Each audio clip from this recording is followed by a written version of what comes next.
Year of the Artist. To celebrate the millennium, over 1,000 artists nationally and over 100 in the Southwest worked on projects designed to bring the contemporary arts to new audiences.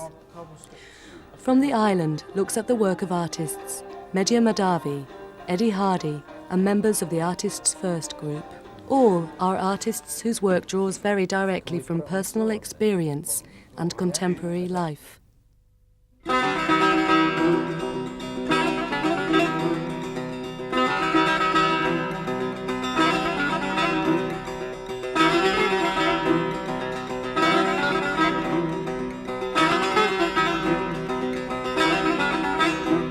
Persian dance for me is about Persian life. It's about my experiences here, living in Bristol, as well as what happens to me when I go home, my experiences there. It all develops with me.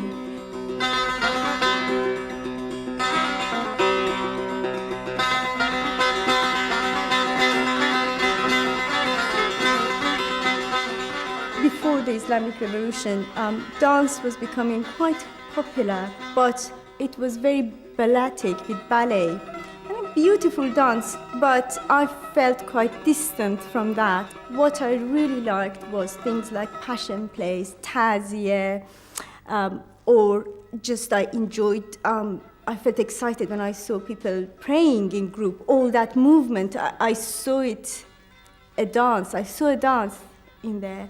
And say when I went to pilgrimage to Mashhad, when people walked around Haram with their hands up, I used to just these movements all stayed with me, and that is what I use now to draw on.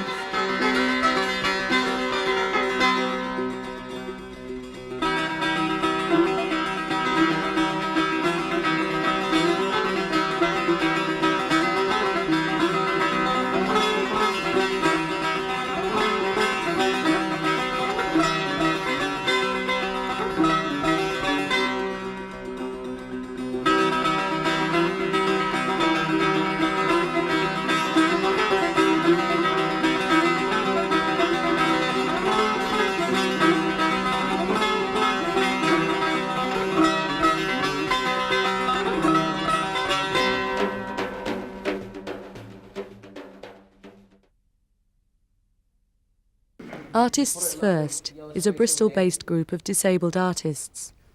As part of Year of the Artist, the group invited Eddie Hardy to work with them to explore ideas of disability, identity and celebration. We also started the self-portraits, didn't we? Yeah, right. So, and that again ties in with who we are and about our identity and looking at ourselves and what we think about ourselves. Yeah? All of us. Yeah, even me. Yeah. Right? Yeah. Art is an integral part of any culture, so therefore disability art is an integral part of disability culture. And we do, as disabled people, we're not the same. As non-disabled people, we are different. We're just saying we're not scared of that difference. And we're quite happy with that difference. And if non-disabled people aren't happy with that difference, then tough luck, right? But it's a case of we are happy with it, and this is what we're exploring. We need to explore it.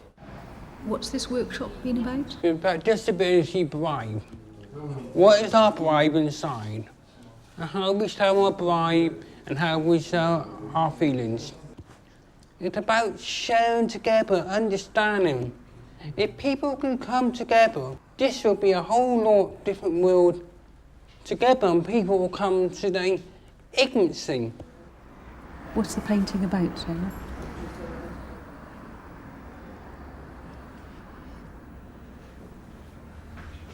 Freedom. You put that into the painting? It's been important to kind of look at other arts and look at the other art movements. Like, you know, you've got women's art, you've got black art, you've got lesbian and gay art, and all of them have produced, you know, I've been to some exhibitions and I've seen them, and some of the work's been absolutely dire. Other work's been fantastic. But it's almost as if people were frightened to criticise. Because it's issue-based. You know, but you're not questioning the issues. You're questioning the work and how best that work deals with the issues. Many members of Artists First began painting in day centres and institutions. There, members felt patronised and that they had little control over their work.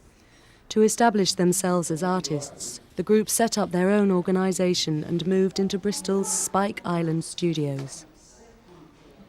Well, we're Spike Island at Cumberland Road. That's important to us. We've got nothing to... The social services got nothing to do with us now. You tell them to clear off. It's our studio, and it's going to stay ours. We used the back of the day centre. The workers getting damaged. We couldn't keep using the room all the time. And the workers just getting messed up. I would never go back in the day centre, never. Not if anybody asked me, I wouldn't. Because being here at Arts First, you can do pictures, you can say it with a painting. This is what I wanted from the beginning, you know. You got other artists in the studio, you know, all around the world, and it's nice to be among them. And this is really an exciting way to work. It was happy. Yeah. I liked it. Being an artist is a great thing. It's a great sensation. It's like being on stage, really.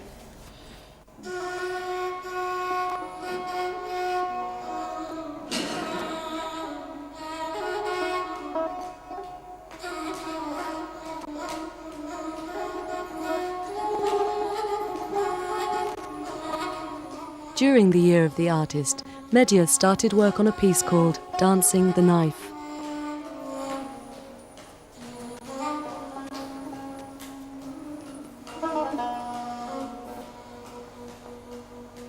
Persian dance is an expressive art. That's how I see it. And this piece about the refugee is about peace, and it's about how to make this new country, wherever you are, your home. The work draws on Medya's experiences of the confusion following the Iranian Revolution. A lot of people left Iran during this time for many different reasons. Some had to escape because of their lives. They had to become refugees, and some became social refugees because they chose a different kind of lifestyle. And some didn't make it. But I really wanted to have a refugee who made it, who did come through, went through the custom, made it, and started life here. So that is where it starts. The refugee comes and sees a street show performance, jugglers, and she thinks, wow. And I suppose she must have looked as odd to the juggler as the juggler to her. And the friendship started because she thought he looks a little bit odd, a little bit like herself, not quite fitting in. I like to do collaborative work and find a way of expressing what's in my mind. And really collaborative when it comes to being a refugee, you know, your whole life become a collaborative work, really trying to work with what's around you, you know, and just find new ways.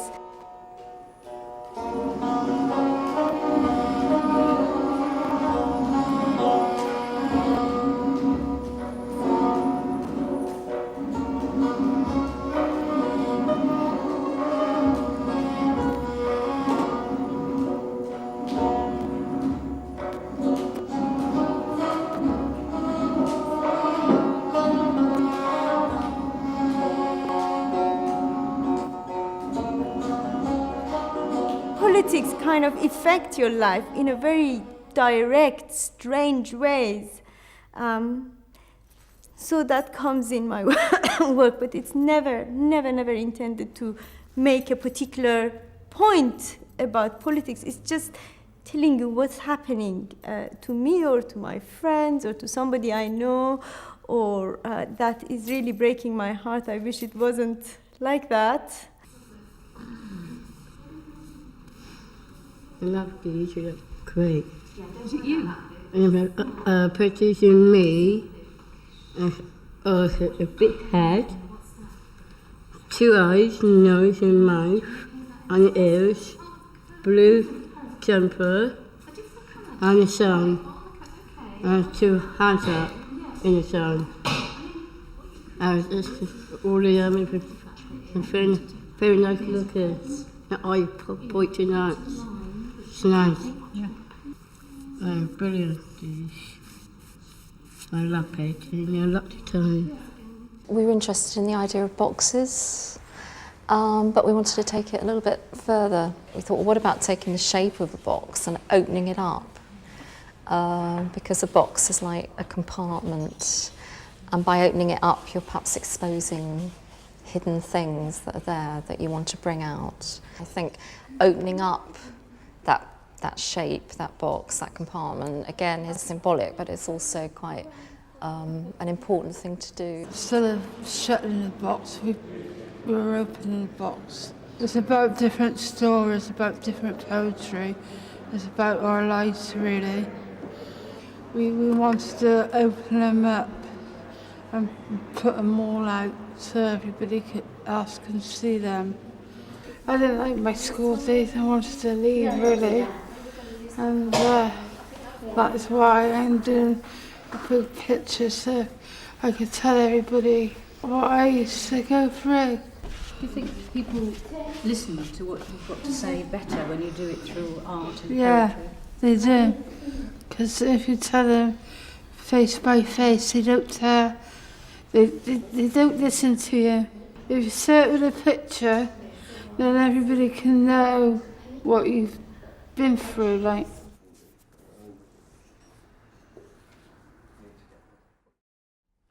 Right, okay, that looks a bit better, doesn't it, Noor? Right. The artist's first residency explored disability, identity and celebration. As well as work on self-portraits, everyone contributed to a large piece. We'll get them put on as well, so that everybody who's been in here will be involved in this piece of work. We're all on here, okay? So not one person owns the piece of work, it belongs to the whole group. That's the idea.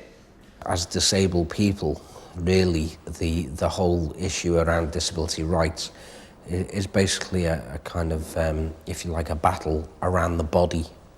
It's to do with ownership of the body. It's to do with having power over your own body. And because as disabled people, we're often told that our bodies are no good. So it was to take and, have a chance to actually look at our own body and say, well, actually, I like my hands, I like my face, I like whatever, and draw that.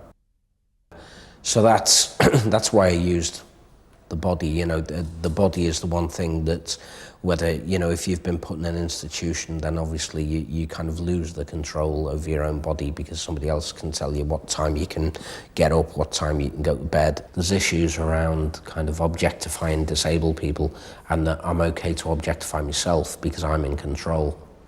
I've used myself as the model. A lot of that is kind of reassessing the ideals about the human form. When you're in art school, you learn certain types of rules, like so many heads go into the body. That's all about kind of different measurements of the body, kind of keying up with other bits. If you happen to be disabled and your body is different, then therefore some of those rules go completely out the window. We're constantly bombarded with images every day, be it the newspaper, television, posters, whatever, about the ideal form, about what is beautiful. And so therefore you have to keep going over that thing to try and say, well, actually, I'm all right. Me body's okay. Because you're being told all the time that really it isn't.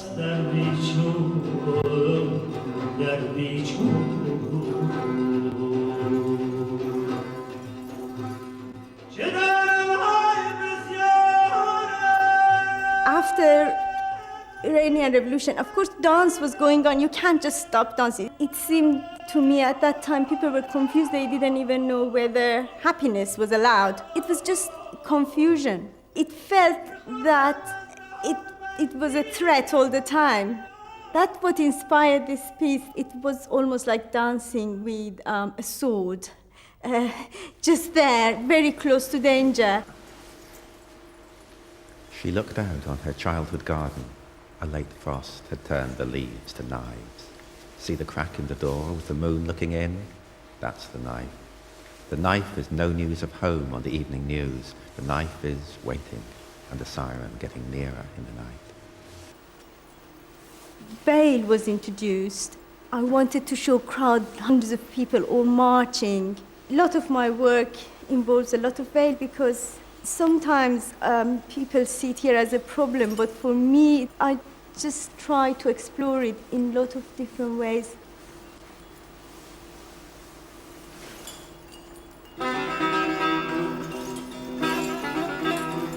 It's based on Tazieh, that's why the colors and the characters are almost over the top.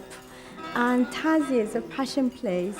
Also, they are often used for propaganda, but I'm not doing any kind of propaganda. It's just I like to draw on that art. A lot of artists, not just now, always referred to old stories in order to talk about an issue which is happening to their life now. Sometimes they do it because it's easier to say what you want to say if you somehow have enough distance from it. If it's a mythology, it's not you, but it is at the same time.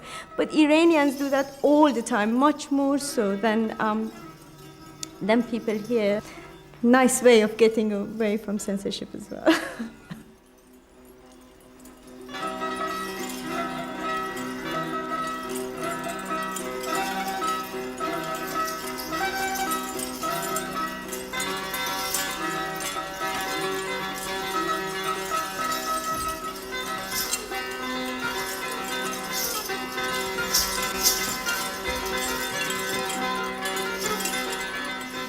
Each dancer has got an accent. Like when I talk, I've got an accent. Okay, dance has got its own accent. It depends on who's dancing, from what region, and actually seeing that accent is really lovely. That is when you can really enjoy the dance, to kind of just understand how closely it works with music, much more closer than European dance with music. And the job of the dancer almost is to make music visual. Music is not background to movement. The idea is that you become music, and that's why you use your face a lot more, because if you stop doing that, then you're you. That is a given. So all of you have to become music, and the music then is based on spiritual poetry, spiritual words. So the whole thing, when it works, becomes a very spiritual experience, really.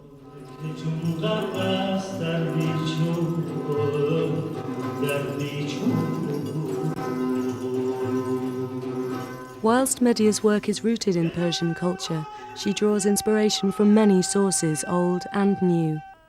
Just because I'm Iranian, it doesn't mean that I'm trapped in a certain movement that they should never change. That is pure Iranian dance, therefore it belongs to pure folk or classical places, and they're not allowed here because this is a contemporary place, This is just an expressive art like any other contemporary dance.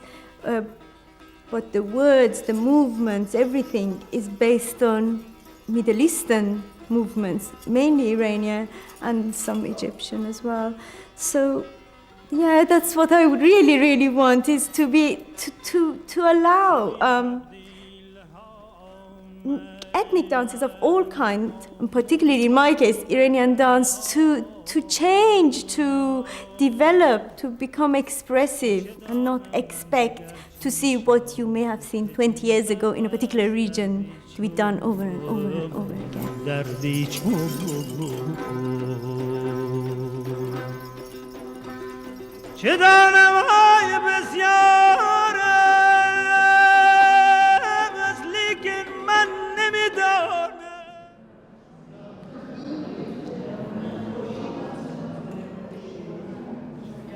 Why is art important? It is an expression of oneself.